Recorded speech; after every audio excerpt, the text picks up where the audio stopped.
பொதுவாகவே எலெக்ஷன் அப்போ 60லேருந்து 70% வாக்குகள் வந்து பதிவாகுது. இந்த தடவை 100% வாக்குகள் வந்து பதிவாகணும் அப்படின்றது தான் எல்லாரோட இலக்காவும் இருக்குது. அண்ட் எல்லாரும் ஓட்டு போடணும் அப்படின்றத தாண்டி சரியான தலைவரை தேர்ந்தெடுக்கிற ஒரு கட்டாயத்திலையும் இருக்கிறோம். எல்லாரும் ஓட்டு போடுவோம் April 18. All area target salt பண்ணுவாங்க ராக்கெட்டு. நெட்டி ஃபார் யூ பார்த்துட்டு இருக்க வியூவர்ஸ் யாருக்கும் வணக்கம். நேற்று வந்து ஒரு அப்டேட் வந்து கொடுத்துருந்தோம். என்ன அப்படின்னு பார்த்தீங்கன்னா, மே 1 தல அஜித்தோட பிறந்தநாளை முன்னிட்டு நேர்கொண்ட பார்வையோட டீசர் இல்லைன்னா ட்ரெய்லர் வந்து கண்டிப்பாக ரிலீஸ் பண்ண போகிறாங்க. கூடி சீக்கிரம் வந்து டீம் சைட்லேருந்து அஃபிஷியலாக வந்து ஒரு அனௌன்ஸ்மெண்ட் கொடுப்பாங்க சொல்லியிருந்தோம். ஆனால் மே 1 வந்து தல படத்தை பற்றின ஒரு அப்டேட் வரப்போகுது அப்படின்றது உறுதியாயிருச்சு. ஆனால் கண்டிப்பாக அது வந்து டீசரோ ட்ரெய்லரை வந்து கண்டிப்பாக ரிலீஸ் பண்ணல, கொஞ்சம் போஸ்ட்பான் பண்ணி ரிலீஸ் பண்ணுவாங்க அப்படின்னு சொல்லியிருக்காங்க. அதையும் தாண்டி மே 1 என்ன அப்டேட் வரப்போகுது சொல்லி கேட்கும்போது என்ன சொன்னாங்க அப்படின்னு பார்த்தீங்கன்னா, மே 1 வந்து தல 60யோட டேரக்டர் யாரு, அந்த படத்தை பார்த்தீங்கன்னா ஃபுல் அனௌன்ஸ்மெண்ட் வந்து கொடுக்க போறாங்க. அதுவும் போனி கபூர் வந்து அனௌன்ஸ் பண்ணுவார் அப்படின்றது சொல்லியிருக்காங்க. அப்படி தல 60 வந்து யார் டைரக்ட் பண்ண போறாங்க அப்படின்னு பார்த்தீங்கன்னா, போனி கபூர் தான் ப்ரொடியூஸ் பண்றாங்கன்னு தெரிஞ்சிச்சு.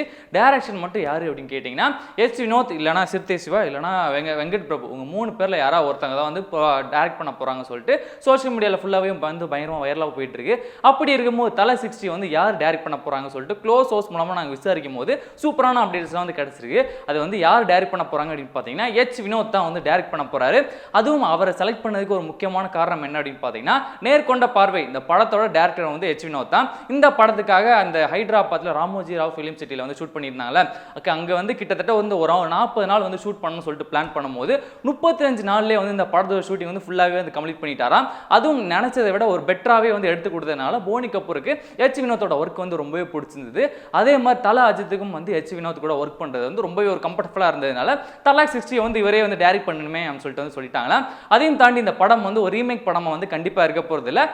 தல அஜித்தை வந்து அப்ரோச் பண்ணும் போது ஒரு ஃப்ரெஷ்ஷான ஒரு ஸ்கிரிப்ட் வந்து எச் வினோத் வந்து வச்சிருந்தாரு. அவரோட இதுக்கு முன்னால் படைப்புகள் எல்லாமே வந்து ஒரு டிஃப்ரெண்டான ஒரு படைப்புகளாக தான் இருக்கும். சதுரங்க வேட்டையாக இருக்கட்டும், அதுக்கப்புறம் தீரன் அதிகாரம் 1, இந்த படம் வந்து ஒரு கல்ட் மூவினே சொல்லலாம். அந்த அளவுக்கு எல்லாரும் வந்து ஆச்சரியப்படுற மாதிரி ஒரு படமாக இருந்தது. அதே மாதிரி எச் வினோத்தோட சிந்தனையில் ஒரு ஃப்ரெஷ்ஷான ஒரு ஸ்கிரிப்ட் தல 60 வந்து உருவாக போகுது அப்படின்னு சொல்லிட்டு ஒரு சூப்பரான மேட்டர் தான். நீங்கள் தல 60 வந்து எச் வினோத்தை வந்து டைரக்ட் பண்ணி போனு கபூர் ப்ரொடியூஸ் பண்ணி இந்த படம் வந்து ஹிந்திலும் ரிலீஸ் ஆனால் எப்படி இருக்கும்னு சொல்லிட்டு கீழே மறக்காம கமெண்ட் பாக்ஸ் வந்து கமெண்ட் பண்ணிருங்க.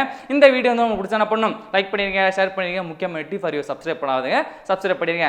அண்ட் சீனு ராமசாமியோட அடுத்த படைப்பு என்ன சொல்லிட்டு ஒரு வீடியோ வந்து பண்ணியிருக்கோம். அந்த வீடியோ வந்து நீங்கள் பார்க்கல அப்படின்னா டிஸ்கிரிப்ஷனில் அதுக்கான லிங்க் இருக்கு. Hi, this is GV Prakash. Net TV for you like பண்ணுங்க, ஷேர் பண்ணுங்க, சப்ஸ்கிரைப் பண்ணுங்க, ஏதாவது பண்ணுங்க.